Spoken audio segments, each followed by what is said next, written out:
Corona महामारी से निपटने के लिए सहगल फाउंडेशन ने अल आफिया अस्पताल मांडीखेड़ा को 10 ऑक्सीजन कंसंट्रेटर प्रदान किए हैं, जिसको उपायुक्त शक्ति सिंह ने हरी झंडी दिखाकर रवाना किया।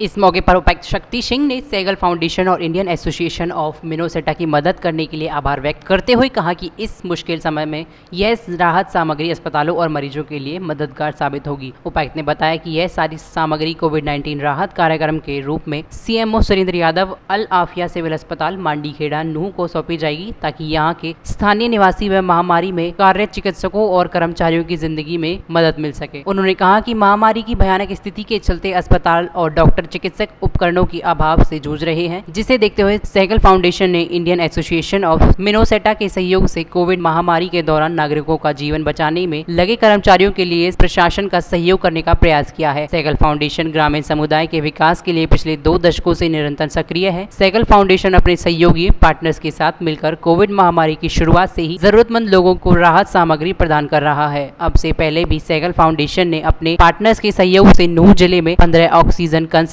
पीपीई किट, सैनिटाइजर, मास्क व ग्लव्स आदि सामग्री की मदद कर चुका है। एसएम सहगल फाउंडेशन जिला प्रशासन के साथ मिलकर कोरोना महामारी से बचाव के लिए लोगों को जागरूक करने का कार्य लगातार कर रहा है।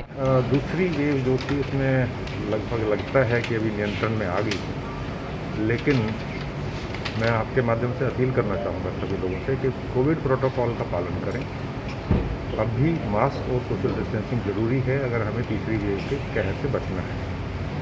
इसके अलावा मैं आभारी हूँ सहगल फाउंडेशन का भी और अन्य बहुत सी एनजीओज़ का, जिन्होंने इस विकट घड़ी में आगे आकर के समाज को बचाने का काम किया, समाज को मदद की। आज भी इन्होंने 10 लीटर के कुछ कंसंट्रेटर्स और लगभग 10,000 से ज़्यादा ग्लव्स जो है डोनेट किए हैं, जो कि सरकारी हॉस्पिटल्स में यूज़ किए जाएंगे।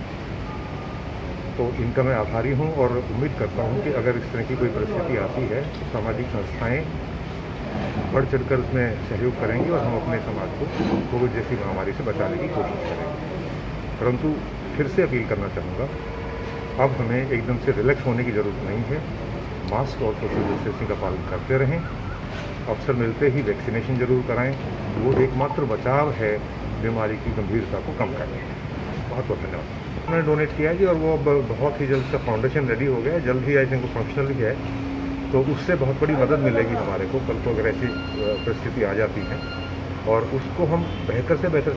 जो इस देश में इस टाइम जो महामारी आ रही है, इसको देखते हुए और 20 साल से ज़्यादा से सहगल फाउंडेशन मेवात क्षेत्र में काम कर रही है। यहाँ के लोगों की सुविधा को देखते हुए सहगल फाउंडेशन ने ये कदम उठाया। अब से पहले भी सहगल फाउंडेशन ने concentrator, mask, sanitizer, gloves, PP kit, जो हमारे हेल्थ वर्कर जो लगे हुए हैं इस कोरोना महामारी में लोगों को बचाने के लिए, उन सब की मदद के लिए अब से पहले भी ये मदद की थी। और फिर हमारे पास सिविल हॉस्पिटल सीएमओ सर की तरफ से डिमांड आई थी कि अब हमें 10 लीटर वाले कंसंट्रेटर की ज़रूरत है और कुछ ग्लव्स की ज़रूरत है। तो सहगल फाउंडेशन ने उस पर फ़ौरन एक्शन लिया और जहाँ से भी संभव हुआ 10 कंसंट्रेटर इस टाइम अभी आपके सामने डीसी साहब को हैंडओवर किए हैं। तो सहगल फाउंडेशन जब भी, क्योंकि सामाजिक कामों में तो काम करती है मेवात क्षेत्र में, उसके साथ साथ लोगों की ज़िंदगी बचाने के लिए भी सहगल फाउंडेशन इस महामारी के दौरान आगे आई है। महसूस हो रहा है कि इससे लोगों की ज़िंदगी बचाने के ये काम आएगा। इससे बढ़िया मैं समझता हूँ कि कोई समाज सेवा नहीं हो सकती।